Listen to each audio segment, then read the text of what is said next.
Muy buenas, ¿qué tal? Remco Evenepoel ha hecho historia en estos Juegos Olímpicos, convirtiéndose en el primer ciclista en lograr la medalla de oro tanto en la prueba en ruta como en contrarreloj. Impresionante exhibición del ciclista belga del equipo Soudal en la jornada de hoy, sacándole más de un minuto a Madouas y a Laporte, que son los corredores que le han acompañado en el podio. Impresionante Remco, que engorda aún más su palmarés y lo suma a ese podio en el Tour de Francia, al Mundial de Ruta, al Mundial de Contrarreloj, a la Vuelta a España que consiguió también hace un par de temporadas, las 2 Liejas que ha logrado, a las 3 clásicas de San Sebastián, líder en el Giro, victoria etapa en las 3 grandes. Es una pasada el palmarés que tiene Remco con tan solo 24 años, que sigue creciendo este corredor, que sigue dando pasos hacia adelante, que sigue sorprendiendo, que tiene muchísimo futuro y ya con un palmarés envidiable por todo el mundo. Desde luego, uno de los mejores ciclistas del siglo por palmarés. Está marcando una época Remco y que ha tenido también momentos de tensión, ¿no? en esta prueba en ruta que ahora comentaremos. Pero bueno, la carrera que ha sido muy difícil, ¿no? Como era de esperar. Al final no es un pelotón tampoco muy amplio y estamos hablando de mucho kilometraje, ¿no? Eran 272 kilómetros la prueba, demasiado largo. Los países que más corredores tenían apenas contaban con 4 ciclistas en su formación. Entonces, lógicamente, con únicamente 4 corredores es muy difícil controlar una carrera, tienes que entenderte muy bien con otras selecciones y ahí, pues, sobre todo cuando haya movimientos ya más en la parte decisiva, ponerse de acuerdo no va a ser fácil, ¿no? Entonces, es lo que se ha visto en la jornada de hoy.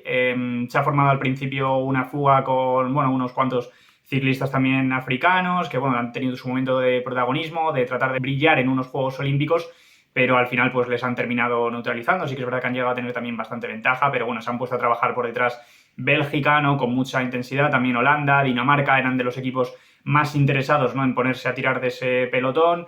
Han ido neutralizando a la fuga y hemos visto a un poco menos de 90 kilómetros de meta varios movimientos, ¿no? Una segunda fuga del día, ¿no? Que se ha formado con Lutsenko y Ben Gili, que son dos ciclistas que en este tipo de terreno también se mueven muy bien y que han ido hacia adelante. Han acabado cogiendo la cabeza de carrera, yéndose los dos en solitario, y tenían ahí una ventaja que, bueno, evidentemente para todo lo que quedaba pues no era demasiado grande, pero bueno, son dos ciclistas con un motor impresionante, que lo han demostrado ya más que de sobra en lo que tienen de carrera deportiva, y que, bueno, lo han estado haciendo bien.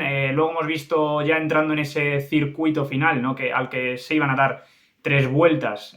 Han saltado también unos cuantos corredores, por ejemplo, Nils Politt, Marco Haller, han tratado de moverse, ¿no? De ir hacia adelante. El propio Valentín Madouas, que luego ha acabado llevándose esa medalla de plata.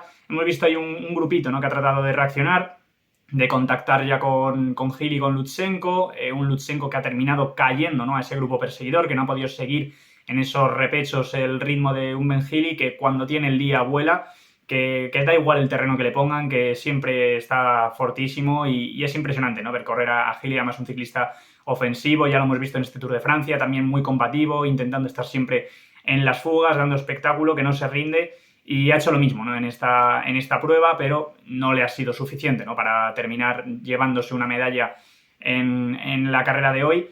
Pero bueno, independientemente de ello, por detrás, ¿no? Veíamos, como digo, las intenciones de las selecciones que más opciones tenían, ¿no? Que eran Bélgica, lógicamente con la opción de Remco y de Van Aert, Holanda para jugar la baza de Van der Poel, quizá pues Dinamarca también con Pedersen, ¿no? Que es un recorrido que le puede venir también bastante bien a Mads Pedersen.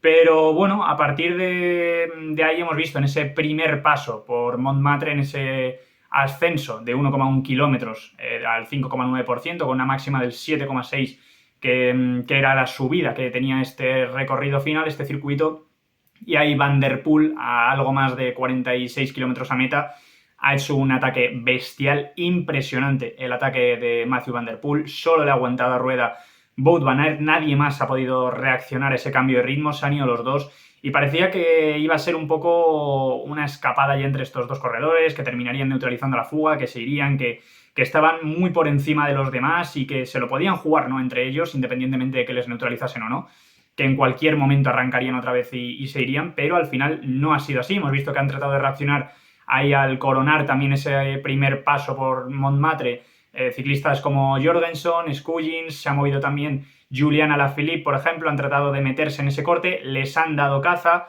y a partir de ahí han empezado a colaborar, han ido a relevos, pero tampoco con mucha insistencia, ¿no? Lógicamente, cuando queda todavía tantos kilómetros hasta línea de meta y un pelotón grande por detrás y escapados por delante, nadie quiere dar más de la cuenta y bueno, han ido a relevos más o menos colaborando, pero tampoco esforzándose al máximo. Les han terminado neutralizando por detrás el pelotón y en ese momento, unos kilómetros después, a unos 38 de línea de meta, se ha movido Remco Evenepoel. Espectacular también la fuerza con la que ha salido Remco, y era algo esperable, ¿no? Porque Van Aert estaba ahí ya en ese primer corte, Remco venía por detrás y lógicamente Bélgica, al tener estas dos bazas, tenía que jugarlas, ¿no? Que estuviesen saliendo continuamente uno y otro a estos movimientos y que, bueno, cuando uno parase, pues que saliese el otro, ¿no? Por el córner, y así lo ha hecho Evenepoel, ¿no? En ese momento un poco de dudas, de incertidumbre, a ver quién tira, que acaban de neutralizar a ese grupito, pues Remco ha saltado con muchísima fuerza, nadie ha reaccionado, se ha ido hacia adelante con una potencia impresionante, ha cogido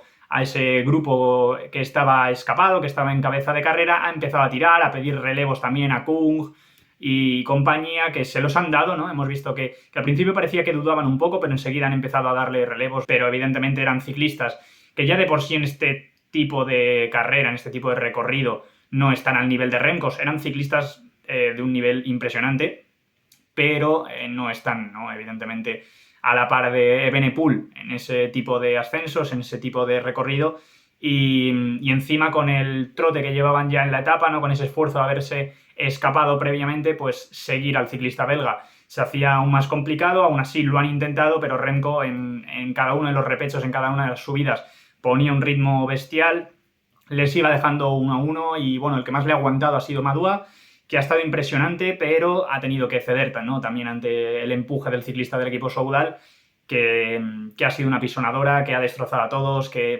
ponía sobre todo también en el llano un ritmo impresionante. Como rueda Evenepoel no es nada nuevo.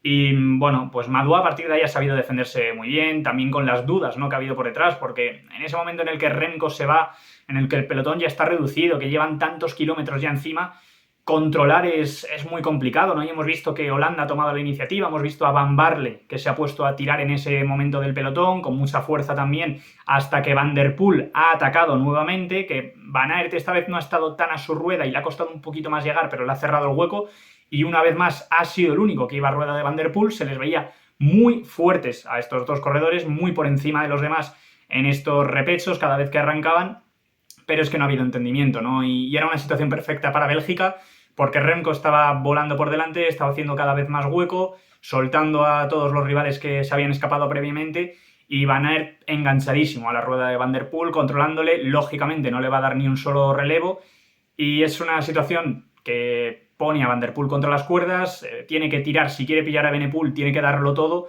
y en caso de que haciendo ese esfuerzo tan grande por neutralizar a Remco sea capaz de llegar, Van Aert habrá ido a rueda todo el rato y le va a rematar, ¿no? Entonces era una situación muy complicada para Mathieu Van der Poel, muy favorable, como digo, para Bélgica, que lo han aprovechado a la perfección, y luego pues se ha vuelto a juntar el grupo. Ha habido algunos movimientos, hemos visto por ejemplo Jorgenson y Laporte saltando también hacia adelante, han tenido muy buenas piernas, han intentado progresar y de hecho pues han llegado arriba, ¿no? En ese grupo perseguidor. De hecho el propio Laporte ha sido capaz de hacerse con la tercera posición en ese sprint, ¿no? Donde han llegado todos muy justos.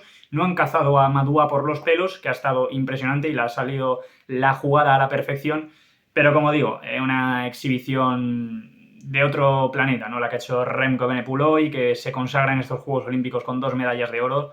Era uno de los grandes favoritos, es algo que ya anunciamos. De hecho, a mí me parece incluso el máximo favorito, quizá no tanto por el recorrido en sí, que evidentemente le viene a las mil maravillas, sino también por kilometraje, por jugar esa doble baza a Bélgica también, ¿no? Que quizá si se marcan más Van der Poel y Van Aert, como ha ocurrido, Remco podía aprovecharlo.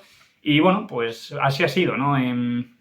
Espectacular para Remco, que ha dejado también una foto para la posteridad, ¿no? En cuanto ha cruzado la línea de meta, bajándose y poniéndose justo, alzando los brazos, ¿no? Delante de la Torre Eiffel.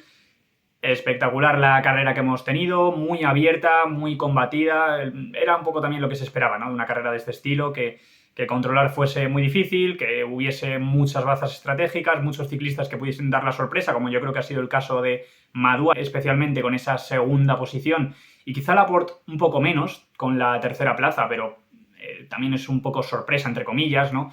Y luego ya, pues al final ciclistas como Van der Poel lo han dado un poco ya por perdido, han terminado entrando más lejos, ha sido 12º Van der Poel, Van Aert, de hecho ha entrado a casi 4 minutos ya en línea de meta. Bueno, es lo que puede pasar, ¿no? En este tipo de carreras, en el momento en el que se te va el tren ya ves que es complicado, luego tampoco sé muy bien qué habrá ocurrido entre estos corredores, ¿no? Porque les hemos visto muy fuertes, pero bueno, han estado también Pidcock, por ejemplo, bastante desaparecido, que era un recorrido que le venía muy bien, que además ya había conseguido un oro olímpico en estos Juegos, pero oye, ha entrado a rueda de Van der Poel, no ha podido hacer más un Tom Pidcock, que era otro de los claros candidatos, ¿no?, para llevarse una medalla. Pero bueno, independientemente de ello, espectacular lo que ha hecho Remco, hay que felicitarle, hay que alabar al ciclista del equipo Soudal. Y bueno, y por lo demás, una prueba muy disfrutable en la que, bueno, como se ha visto, pues varios de los máximos favoritos no han estado tan arriba como se podía esperar de ellos, en la que en el caso de los españoles, pues tampoco eran claros favoritos, ¿no?, a sacar una medalla o un magnífico resultado, pero no han tenido tampoco una mala actuación. Aramburu ha sido 18º, Ayuso 22º, que bueno, lo de Ayuso no ha estado mal, teniendo en cuenta que venía de haber pasado por COVID, que bueno, a ver si esto hace que termine yendo a la Vuelta, si no, con todo este lío que hay del UAE que comentaremos quizá mañana. Entonces, bueno, Lazcano en cambio ha estado más atrás. Una carrera que no le venía tan bien a los españoles, como digo, pero bueno, sea como sea, ha sido entretenida y que, bueno, que Remco sigue haciendo historia, que sigue consagrándose como uno de los mejores ciclistas del mundo. Así que nada, muchas gracias por ver el vídeo, dadle like, dadle a la campanita, suscribíos y nos vemos en el siguiente vídeo. ¡Chao!